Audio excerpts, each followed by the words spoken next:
सिर्फ एक सच अगर जस्टिस यशवंत वर्मा सच उगल देते हैं, यकीन मानिए दूध का दूध पानी का पानी हो जाएगा कि इस पर्दे के पीछे, करोड़ों के घोटाले के पीछे, इस स्कैम के पीछे, इस धांधली के पीछे कौन चोर था, वो चोर किस पार्टी का था, वो चोर किसके समर्थक का था, ये साफ साफ हो जाएगा।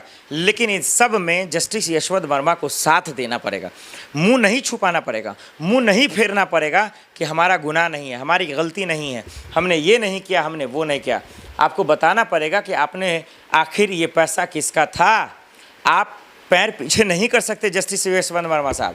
1 से 2 महीने होने जा रहे हैं, 3 महीने हो जा रहे हैं। पूर्व CGI खन्ना साहब ने आपको जब कह दिया, राष्ट्रपति जी के पास रिपोर्ट सौंप दिया गया, प्रधानमंत्री को सौंप दिया गया, जब बातें हो रही हैं खास करके महाभियोग लाने की, क्या तब मानेंगे आप? यारे आप यही बता दीजिए, आप प्रेस कॉन्फ्रेंस कीजिए। जस्टिस यशवंत वर्मा से मेरा सवाल है, आप प्रेस कॉन्फ्रेंस कीजिए, मीडिया में आइए, मीडिया में आकर मीडिया के सवालों का जवाब दीजिए, या फिर आप साफ साफ बताइए ये पैसा किसका था, आपका नहीं था तो कैसे नहीं था। जो रिपोर्ट आए, जो रिपोर्ट तैयार हुआ उसको बताइए गलत कैसे है। खाली एक शब्द में कह देने से नहीं कि ये गलत है, ये साजिश है तो साजिश कैसे है, आपको फंसाया गया तो कैसे फंसाया गया। आप दूध पीते बच्चे तो नहीं हैं, आप जज हैं, दिल्ली हाई कोर्ट के जज थे आप, और अब इलाहाबाद में आप जज हैं। तो आप इतने संवैधानिक पद पर हैं और मजाक बना रहे हैं। आप कानून का मजाक उड़ा रहे हैं, एजेंसियों का मजाक उड़ा रहे हैं, वो 3 जजों का मजाक उड़ा रहे हैं, पूर्व CGI खन्ना साहब का मजाक उड़ा रहे हैं, राष्ट्रपति का मजाक उड़ा रहे हैं, प्रधानमंत्री जी का मजाक उड़ा रहे हैं, हमारे देश के सिस्टम और लोगों की उम्मीदों का मजाक उड़ा रहे हैं। क्योंकि आप चुप हैं, आप खामोश हैं। ये खामोशी आपकी बेईमानी हो जाएगी, ये चुप्पी आपकी बेईमानी हो जाएगी कि आखिर आपके बंगले में पैसे कैसे जले। आपके परिवार वाले वहाँ नहीं थे, ठीक है, आप नहीं थे, लेकिन आपको पता तो होगा कि आपके बंगले में पैसा आया कैसे। और यही बात तो उपराष्ट्रपति धनखड़ साहब ने कहा। उपराष्ट्रपति धनखड़ साहब की बात मान लीजिए, उन्होंने कहा कि FIR दर्ज होनी चाहिए, कानूनी कार्रवाई होनी चाहिए और आपको जेल में जाना चाहिए। अब आप बताइए धनखड़ साहब का बात नहीं मान रहे आप, तो किसका बात मानेंगे? तो जस्टिस यशवंत वर्मा को मुंह खोलने की ज़रूरत है।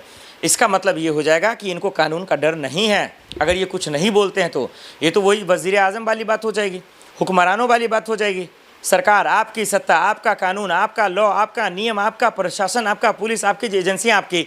और जब सवाल पूछने की बात आती है, घटना होती है, तो कहते हैं हमारा कुछ नहीं, पैर पीछे कर लेते हैं, आँख बंद कर लेते हैं, कान बहरे कर लेते हैं, मुँह में दही जमा लेते हैं। तो सवाल ये है कि ये तो एजेंसियों का मजाक है ना।